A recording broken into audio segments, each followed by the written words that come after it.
Hello everyone! Today we're gonna be discussing the new Cleric and Wizard subclasses that were recently announced in the newest community update of Baldur's Gate 3. So we're gonna go through today the Knowledge, Nature, Tempest and War domains of the Cleric, and we're also gonna go through the schools of magic of the Wizard, starting from Conjuration, Divination, Enchantment, Necromancy, Illusion and Transmutation. Just as a disclaimer, remember that some of the skills I'm gonna show today will not make it to the full game in the same way, shape or form. All we have available to us right now is the tabletop edition of those abilities, and of course Larian's gonna change some stuff about some of those skills, and in the full release of Baldur's Gate 3 it's gonna look a bit different, so obviously I'm gonna make guides for the actual classes that gonna come out. Now I just want to help you guys to be familiarized with the flavor of those subclasses and maybe help you decide what you want to play the most. I also have my previous video where I covered every single of the new subclasses except for our Cleric and Wizard that we're getting into right now. First up, we have our Cleric of Knowledge,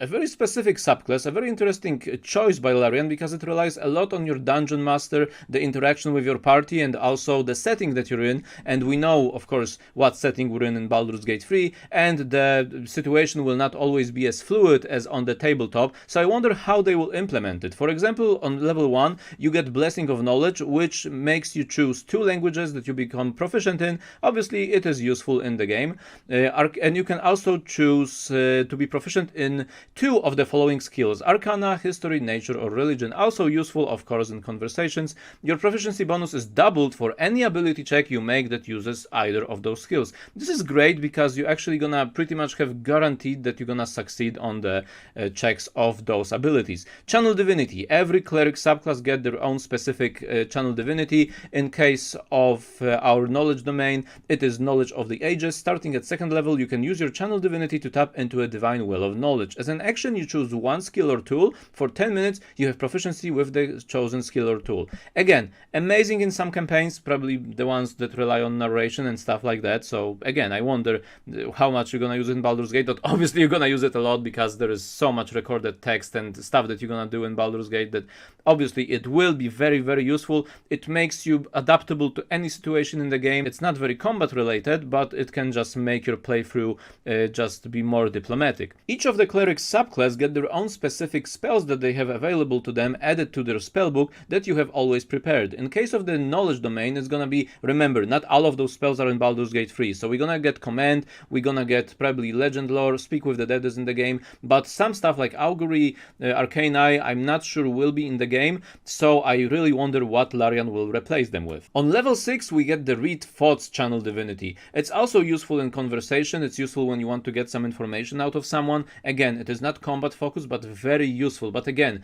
I wonder what will they do in the actual game because all those abilities are, well, fun in conversations. I'm sure they're gonna add a lot of stuff during combat as well, so everything I'm reading right now is more geared obviously towards the tabletop, so you can just feel the flavor that they will probably make you some wise sage or from a monastery or something like that, or from a clerical order of your choice. So I'm sure they're gonna make some thematic changes to make your playthrough more fun also in the combat aspect. And coming to that, on level 8 we get Potent Spellcasting, which I'm pretty sure is gonna be implemented in some way, shape or form in the actual game because it boosts your cantrips. You can add your Wisdom modifier to the damage you deal with any Cleric cantrip. Remember, if you multiclass to someone else and you're gonna have Firebolt or something, it's not gonna apply. So it's mostly gonna be probably used on stuff like Sacred Flame, which, well, is pretty nice because on average you're gonna add like 4 or 5 damage to your cantrips, so you can save your more powerful spells on more powerful enemies. This is actually really neat and really useful option to have. Next up we get to the Nature domain, a very druidy sort of cleric that focuses obviously on dealing with nature, plants, stuff like that. You also get heavy armor proficiency on level 1, a druid cantrip and a bunch of other stuff that I'm gonna discuss. I wish that in 5th edition we get an animal companion because we actually don't in the tabletop, but who knows, maybe it's gonna make its way to the actual game. So on level 1 we're probably gonna be able to choose one of the druid's cantrips. The most popular will, I'm guessing, be Thorn Whip or Shillelagh, which adds the Wisdom modifier to our attacks, which is really nice to have, but it can be a trap in tabletop, so I wonder how it's gonna be implemented in the actual game. You also get specific spells for the domain. It's gonna be Animal Friendship, Speak with Animals, Barkskin, which is really nice, Spike Growth, Plant Growth, Wind Wall, not sure if those are in the game, Dominate Beast, Grasping Wine, Insect Plague, Plague, and Tree Strike. As mentioned before, you also get Heavy Armor proficiency and Channel Divinity on level 2, Charm Animals and Plants. This is a very specific thing you're gonna get, and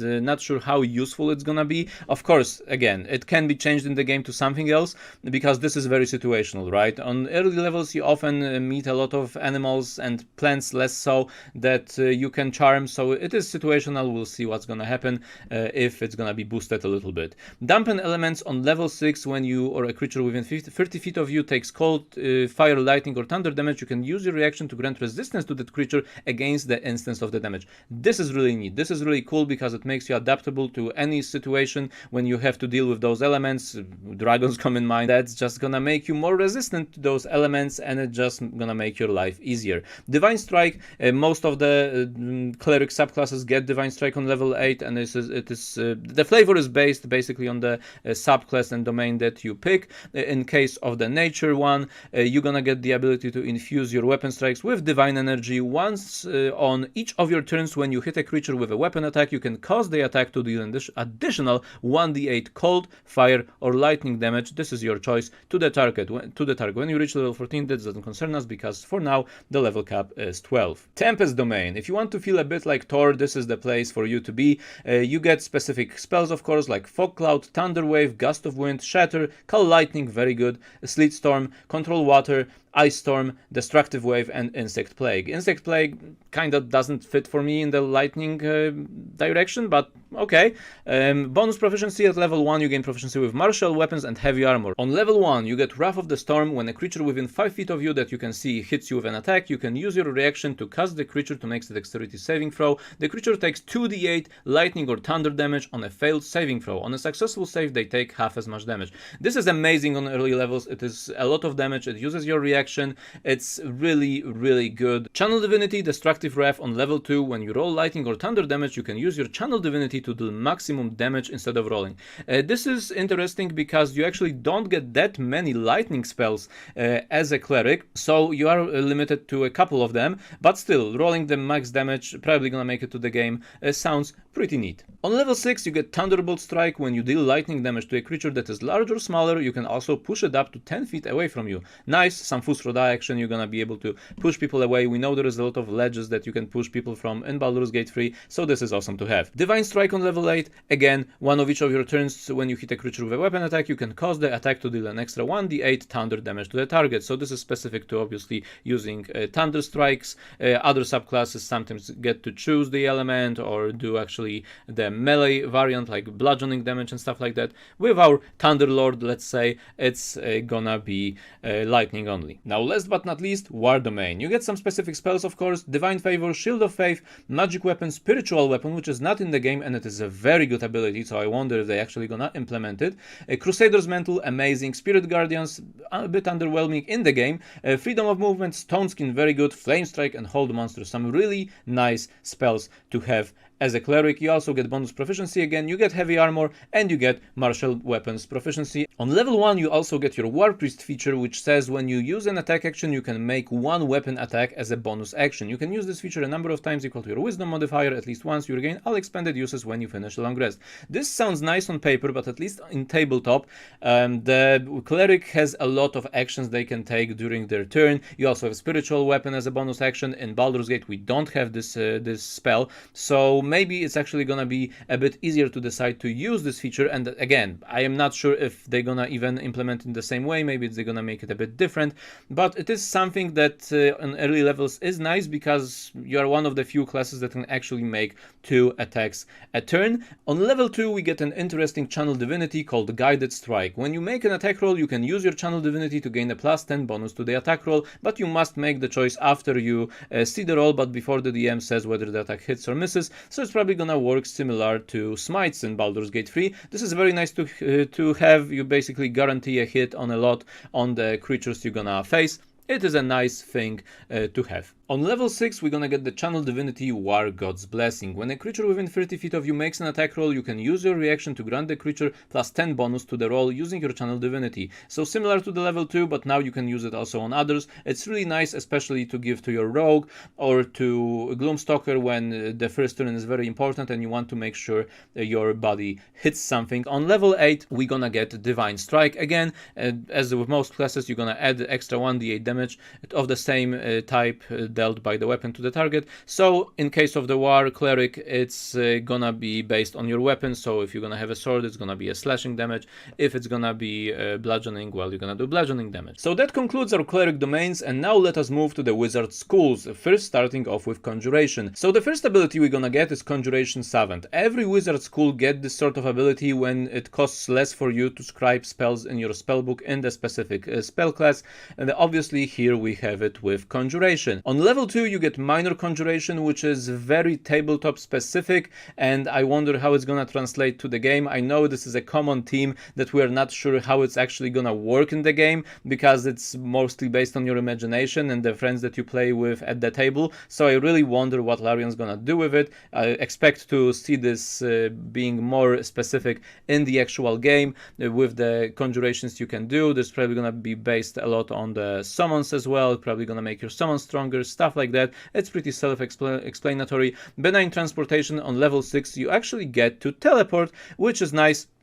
Alternatively, you can choose a space within range that is occupied by a small or medium creature. You can actually swap between your position and the creature, which is really cool as well. Focus Conjuration on level 10. While you are concentrating on a conjuration spell, your concentration can be broken as a result of taking damage. This is great for some spells and for some summons. Conjuration, I think, doesn't need that much explanation. Divination School. Perhaps not the flashiest of the schools, but nonetheless quite potent and portent. You obviously have Divination Savant, and you have this ability. Starting at 2nd level, when you choose the school, Glimpses of the Future begins to press in on your awareness. I'm not gonna read it aloud, but basically it allows you to roll 2 d20s at the start of the day, and you can save those rolls for the future to use them whenever you want. So you can increase your attack roll, you can basically make the unlucky moments into more lucky ones. So it's very, very cool to have and very well useful. Then Expert Divination, beginning on level 6, you get to cast divination spells that comes to you easier,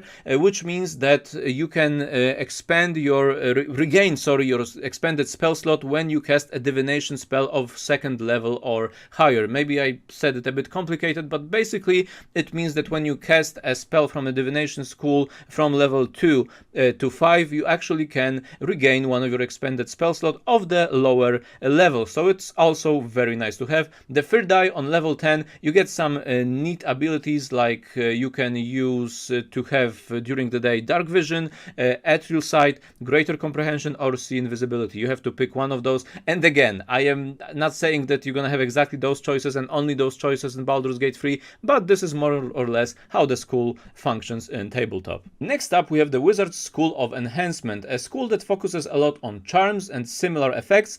On level 2, you get Hypnotic Gaze, which makes you basically charm a creature. It must succeed on a Wisdom saving throw against you or your spell DC, or be charmed by you until the end of your next turn. The charmed creature speed drops to 0, and the creature is incapacitated and pissed and visibly dazed. On subsequent turns, you can use your action to maintain this effect, extending its duration until the end of your next turn. However, the effect ends if you move more than 5 feet away from the creature, if the creature can neither see or hear you, or if the creature takes damage. Very important to note, but a nice little charm you can do.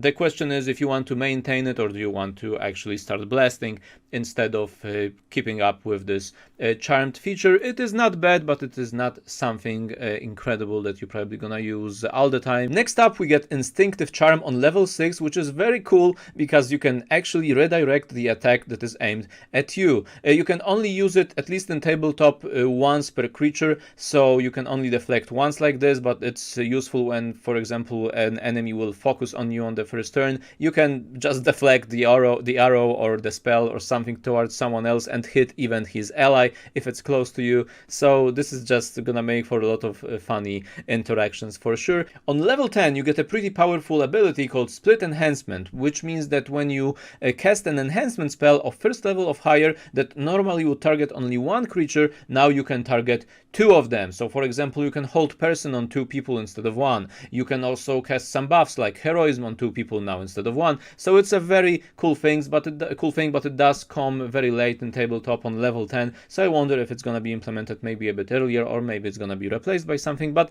this is how enhancement works in the tabletop. Now we get to one of the fan favorites of the wizard subclasses, which is of course Necromancy. You get Necromancy 7th, which is obvious. All of the subclasses get one of the 7th variants, but on level 2 you get Grim Harvest. Once per turn, when you kill one or more creatures with a spell of level 1 or higher, so no cantrips, you regain hit points equal to twice the spell's level or 3 times its level if the spell belongs to the school of Necromancy. This is cool. This basically gives you life drain on all of your offensive spells. It doesn't work usually on constructs or undead. Then on level 6 you get Undead Thralls. You add the Animate Dead spell to your spellbook if it's not there already. When you cast Animate Dead, you can target one additional corpse or pile of bones, creating another zombie or skeleton as appropriate. This is again pretty neat because you can now have 2 zombies at your command instead of 1. Finally, on level 10 you get Inured to Undeath. You have resistance to necrotic damage and your hit points maximum can be reduced. This is useful in some situations, for example against life drain.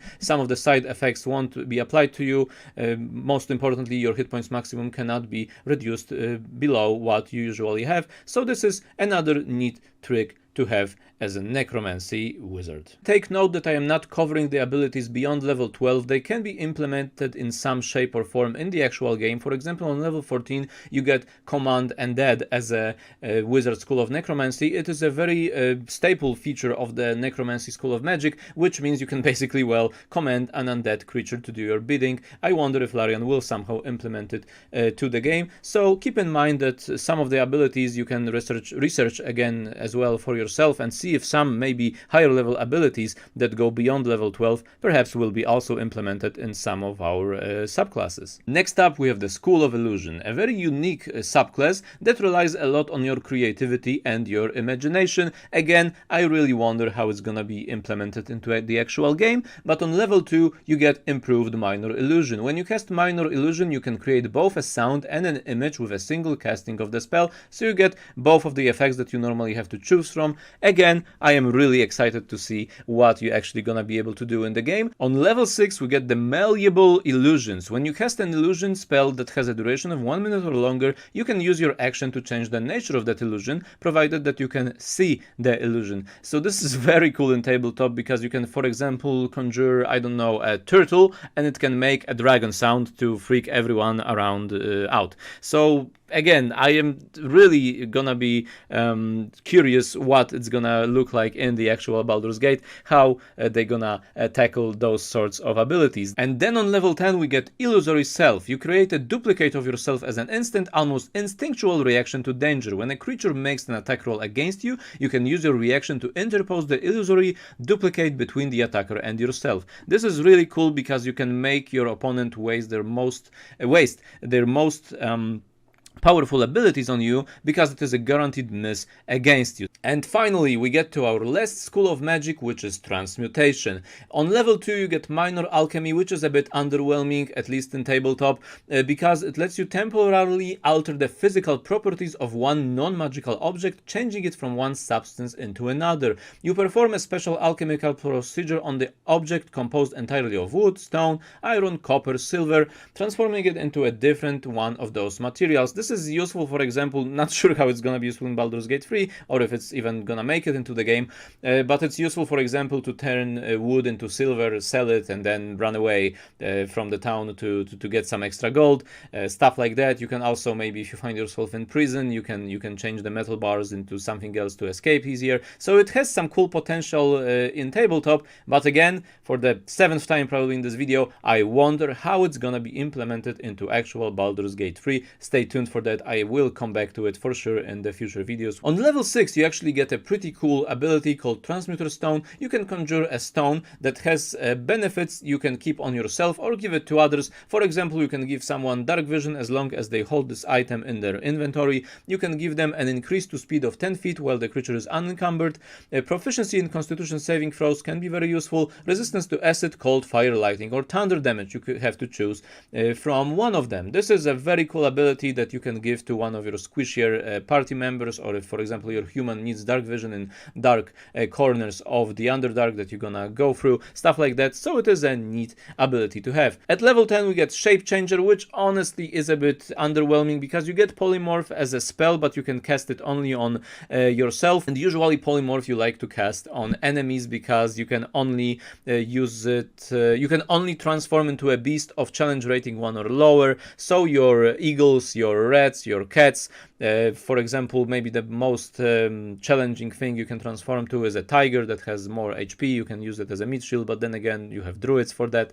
So it is nice for scouting. Again, if you turn into an eagle, for example, you can scout ahead and you can fly for a while. So in tabletop it has its uses.